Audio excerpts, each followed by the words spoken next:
Last ಹೇಳಿದ್ರೆ ಮುಂದೆ ಯಾರು 50 ಲಕ್ಷ ಕೊಡ್ತಾರೆ, ಬರ್ಲಿಲ್ಲ ಅಂದ್ರೆ ಬಗ್ಗೆ ಕಾಸು ಕೊಡ್ತೀನಿ ಅಂತ ಹೇಳಿದ್ರೆ ಅವತ್ತಿಂದ ಆಗಸ್ಟ್ ಇಂದ ಹೇಳ್ತೇನೆ, ಜುಲೈಯಿಂದ ಆಗಸ್ಟ್ ಇಂದ ಹೇಳ್ತಾನೆ ಇದ್ದೀರಾ ಮನೆ ಬಗ್ಗೆ. ನಾನು ಹೇಳಿದ್ರೆ ಅವತ್ತಿಂದ ಬರಲ್ಲ. ನಮ್ಮ ಫ್ರೆಂಡ್ ಒಂದ್ ಕೆಲಸ ಮಾಡಿ, ಆ ಮನೆ ಯಾರು ಬಂದಿಲ್ಲ, ನಮ್ಮ ಫ್ರೆಂಡ್ ಕಳಿಸ್ಲಾ ಮನೆಗೆ? ನಮ್ಮ ಫ್ರೆಂಡ್ ಕಳಿಸ್ಲಾ? ಯಾರು ಖಾಲಿ ಮಾಡಿಸ್ರಿ. ಅಲ್ಲ ಹೆಂಗ್ ಬಂದ ನೀವು ಇನ್ನೂ ಬೋಗಿಗೆ ಹಾಕಿರೋ ಮುಂಚೆ ನಾವು ಹೆಂಗ್ ಬಂದವ? 50,000 ಅಡ್ವಾನ್ಸ್ ಕೊಟ್ಟ, ನಂಗೆ ಕೊಡ್ಬೇಡಿ ಅಂತ. ಈಗ ದುಡ್ಡು ಕೊಡಿ ಅಂತ ಕೇಳ್ತಾವನೆ. ಮನೆ ಖಾಲಿ ಇದ್ದಂಗೆ ನೀವು ಕೊಟ್ಟಿಲ್ಲ, ಬೋಗಿಗೆ ಹಾಕಿಲ್ವಾ? ಇಲ್ಲ, ಅವನು ಭೂಮಿಯನ್ನು ಇದ್ ಮಾಡೈತೆ ಅನ್ನೋ ಶಾಂತಿ ನನ್ಗೆ ಇರಕ್ ಆಯ್ತಿಲ್ಲ ಅಂತ ಇದ್ ಮಾಡಿದ್ದಷ್ಟೇ. ಅದ್ ಮಾತ್ರ ಸತ್ಯ, ಬೇಕಾದ್ರೆ ಅದು ಸುಳ್ಳು ಅಂತ ಹೇಳಿ. ಇಲ್ಲ ಅಂದ್ರೆ ನಾನು ಕಳಿಸ್ತೀನಿ, ಬೋಗಿಗೆ ಹಾಕಿ ಅಗ್ರಿಮೆಂಟ್ ಹಾಕ್ರಿ, ನಾನು ಕಳಿಸ್ತೀನಿ ನಾಳೆನೆ.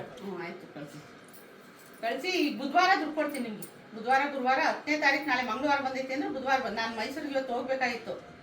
ಲಾಸ್ಟ್ ಬಂದ್ಬಿಡಲಿ, ಇನ್ನೇನು ನಾಳೆ ಬೆಳಗ್ಗೆ ಬರ್ತಾರೆ, ಆ ಪೇಮೆಂಟ್ ಮಾಡ್ತೀರಾ. ನಮ್ಮ ಅಜ್ಜಿ ಹುಷಾರಿಲ್ಲ, ಅವ್ರಿಗಿಲ್ಲ ಏನಿಲ್ಲ, ಅಮ್ಮನ ಹುಷಾರು. ಅವತ್ತಿನ ಬೆಳಗ್ಗೆಯಿಂದ ಅಲ್ಲ, ನೀವು ಬೆಳಗ್ಗೆಯಿಂದ ಫೋನ್ ಮಾಡ್ಬೋದಾಯ್ತಲ್ವಾ? 6 ಗಂಟೆಗೆ ನಾನು ಫೋನ್ ಮಾಡಿದ್ರು, ನಮ್ಮನೆಯವ್ರದ್ದು ನಂಬರ್ ಇತ್ತಲ್ಲ ನಿಮ್ಮ ಹತ್ರ.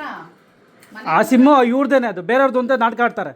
ಇಲ್ಲ, ಇಲ್ಲೇ ಐತಲ್ಲ, ಮಾಡಿ ಮಿಸ್ ಕಾಲ್ ಕೊಡಿ, ಇಲ್ಲೇ ಐತೆ ಕಣಂತೆ, ಫೋನ್ ಮಾಡಿ. ನೀವೇನು ಹೇಳಿದ ಅವತ್ತು? ಯಾರ್ದೋ ಎದುರುಗಡೆ ಅವ್ರದ್ದು ನಂಬರ್ ಇಸ್ಕೊಂಡು ಫೋನ್ ಮಾಡ್ತೀವಿ. ಅದು 68, ಅದು ಅವ್ರದ್ದು. ನಮ್ಮನೆಯವ್ರದ್ದು ಎಷ್ಟು 81 ನಿಮ್ಮ ಹತ್ರ ಆಯ್ತಲ್ಲ.